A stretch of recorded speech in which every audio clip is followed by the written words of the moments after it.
Más textos disponibles en Simba. Arte arcaico. Porque hablaban los espíritus libres del arte. Hay arte posible arrancando al artista la noción del bien y del mal. Si se exceptúan tal vez la escultura, las artes todas tienen por base esas telas de araña que se llaman Dios, alma, bien, verdad. La arquitectura sin religión no sería arte bella, sino de pura utilidad, una arquitectura de castor. La música, si quedase plenamente demostrado que no existe más mundo que el de los fenómenos, si no despertase en nuestra alma dulces y vagos presentimientos de otra patria, ejercería encanto alguno. Una vez persuadidos, absolutamente persuadidos de que su influencia es puramente fisiológica, que no tiene otra finalidad que la de activar las funciones vitales por medio del ritmo, acelerando la digestión o la circulación de la sangre, huiríamos como de un veneno de la música de Beethoven. Buscaríamos algún waltz de Strauss o un pasodoble de Chueca a título solamente de licor estomacal. Y si consideramos el arte por excelencia, el arte de la poesía, no hallaremos en todas sus manifestaciones más que esa lucha profunda, desesperada, trágica y cómica a la vez, entre los ciegos apetitos de nuestra naturaleza animal y las aspiraciones elevadas de nuestro ser espiritual. Figurémonos por un momento que los espíritus libres vencen en toda la línea. Queda absolutamente demostrado, de un modo indudable para todos los hombres, grandes y pequeños, que los llamados valores superiores, el ser infinito y eterno, el bien y la verdad, son puros fantasmas, un síntoma de la vida declinante.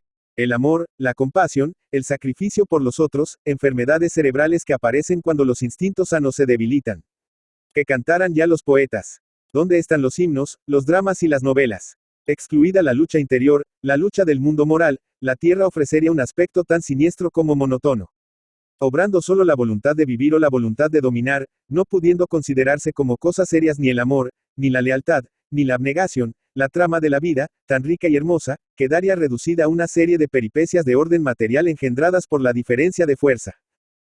Trasladémonos con la imaginación a esos tiempos amenos de la transmutación de valores. Ya no hay Dios, ni alma, ni compasión, ni moral, ni nada. No hay más que superhombres. Supongamos que estos conservan todavía la antigualla del teatro, en algo se han de divertir. No sé a punto fijo si predomina el género grande o el chico, pero hay un género predominante.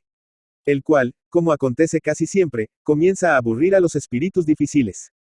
Entonces a un truchimán teatral se le ocurre la feliz idea de exhumar, arreglándola, por supuesto, una obra de 2000 años de antigüedad, El Rey Lear, de un tal Shakespeare. Los espectadores encuentran un poco burda, pero graciosa, la escena en que Lear reparte el reino entre sus hijas, y la aplauden. Es original la locura de aquel hombre, que desea ser amado a todo trance. Los caracteres de Goneril y de Regaña, desembarazándose más tarde del loco de su padre, les parecen nobles, aunque vulgares. Cordelia es un personaje estúpido, que sirve, no obstante, para realzar la nobleza de sus hermanas. Pero la obra no tarda en aburrirles. La locura del rey se hace pesada. Sus imprecaciones a los elementos desencadenados hacen reír un momento, mas concluyen por fatigar. El auditorio se distrae. Luego tose. Los reventadores taconean. Sin embargo, hay algo que logra interesarles. La escena en que Regaña y Cornualles arrancan los ojos al anciano Gloucester les cautiva. Bravo, bravo. Jamás se ha expresado con más vigor la sagrada voluntad de potencia. El final les parece igualmente noble y grandioso. Todos aquellos asesinatos y envenenamientos son del mejor gusto moderno. Pero queda destruida su fuerza por la última escena, cuando Lear entra con su hija muerta entre los brazos. Un loco y una idiota no son personajes para cerrar dignamente el drama. Luego, aquel duque de Albania, personaje de extremada debilidad, apunta ideas de moralidad tan anticuadas, que no pueden menos de repugnar al noble auditorio. El rey Lear no tuvo un éxito lisonjero, pero se hizo 659 veces. Cubrió los gastos y proporcionó algún dinero al arreglador, quien, por consejo de la crítica, suprimió la escena final. Animado con esto, otro truchimán más arcaico desentierra una obra que no tiene 2000 años de antigüedad, sido 4000, la Orestiada, de Esquilo. La primera parte, Agamenón, alcanzó éxito brillante. El parricidio de Clitemnestra agrado sobremanera. La segunda parte, las Coeforas, agrado aún más.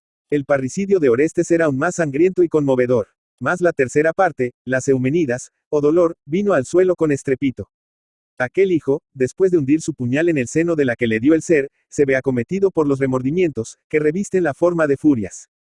El auditorio, como es natural, se indignó. Un crítico decía al día siguiente.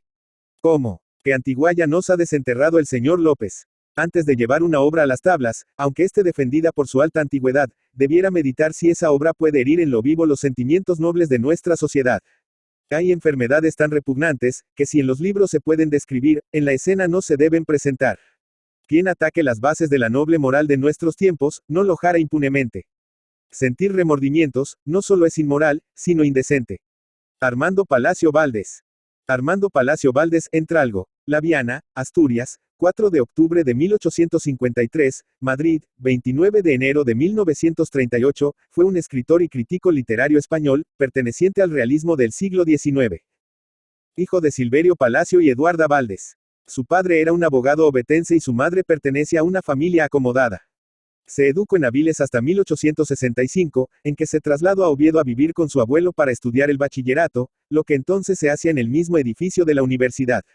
Por entonces leyó en su biblioteca la Ilíada, que le impresionó fuertemente y abrió su interés por la literatura y la mitología. Tras ello se inclinó por otras de historia.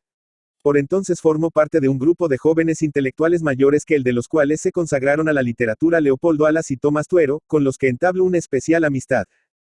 Tras lograr su título de bachiller en artes en 1870, decidió seguir la carrera de leyes en Madrid, que concluyó en 1874. Perteneció a la tertulia del Billis Club junto con otros escritores asturianos. Dirigió la Revista Europea, donde publicó artículos que luego reunió en Semblanzas Literarias. También hay buenos retratos literarios en los oradores del Ateneo y en el Nuevo Viaje al Parnaso, donde desfilan conferenciantes, ateneístas, novelistas y poetas de la época. Escribió también como crítico, en colaboración con Leopoldo Alas, la literatura en 1881. Se casó 2 veces. Su primera esposa, Luisa Maximina Prendes, falleció en 1885 después de solo 1 año y medio de matrimonio. Se casó en 1899 en segundas nupcias con Manuela Vega y Gil, que le sobrevivió. Al morir José María de Pereda en 1906, ocupó el sillón vacante en la Real Academia Española. Marta y María por Favila en Avilés. Se dio a conocer como novelista con El señorito Octavio, 1881, pero ganó la celebridad con Marta y María, 1883, ambientada en la ciudad ficticia de Nieva, que en realidad representa a Avilés. En esta época de su evolución literaria suele ambientar sus novelas en Asturias. Así ocurre también con El idilio de un enfermo, 1884, que es quizá su obra más perfecta por la concisión, ironía, sencillez de argumento y sobriedad en el retrato de los personajes, algo que Palacio Valdés nunca logró repetir. También de ambiente asturiano son José, 1885, y El cuarto poder, 1888, donde de la misma manera que en La regenta de Leopoldo Alas se realiza una sátira de la burguesía provinciana, se denuncia la estupidez de los duelos y la fatuidad de los seductores. Su novela Riberita, 1886, cuya segunda parte es Maximina, 1887, transcurre en Madrid y revela cierto pesimismo y elementos autobiográficos.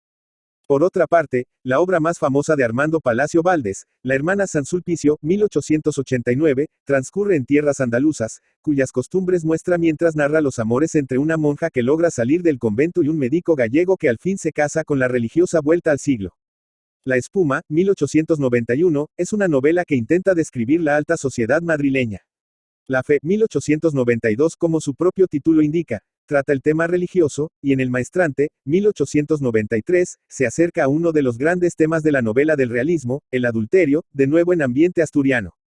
Andalucía surge de nuevo en Los majos de Cádiz, 1896, y las costumbres valencianas en La alegría del capitán Ribot, 1899. Entre todas sus obras, Palacio Valdés prefiere a Tristano el pesimismo, 1906, cuyo protagonista encarna el tipo humano que fracasa por el negativo concepto que tiene de la humanidad. La aldea perdida, 1903, es como una égloga novelada acerca de la industria minera y quiere ser una demostración de que el progreso industrial causa grandes daños morales. El narrador se distancia demasiado de su tema añorando con una retórica güera y declamatoria una Arcadia perdida y retratando rústicos como heroes homéricos y otorgando nombres de dioses clásicos aldeanos. Es una manera sumamente superficial de tratar la industrialización de Asturias. A Palacio Valdés se le daba mejor la descripción de la ciudad que de la vida rural. Los papeles del Dr. Angelico, 1911, es una recopilación de cuentos, pensamientos filosóficos y relatos inconexos, aunque muy interesantes. En Años de Juventud del Dr. Angelico, 1918, cuenta la dispersa historia de un médico, casas de huéspedes, amores con la mujer de un general, etc. Es autobiográfica la novela de un novelista, 1921, pero además se trata de una de sus obras maestras, con episodios donde hace gala de una gran ironía y un formidable sentido del humor.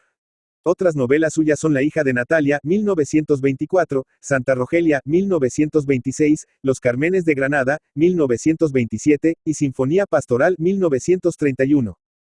Hizo 2 colecciones más de Cuentos en el pájaro en la nieve y otros cuentos, 1925, y Cuentos escogidos, 1923. Recogió algunos artículos de prensa breves en Aguas Fuertes, 1884.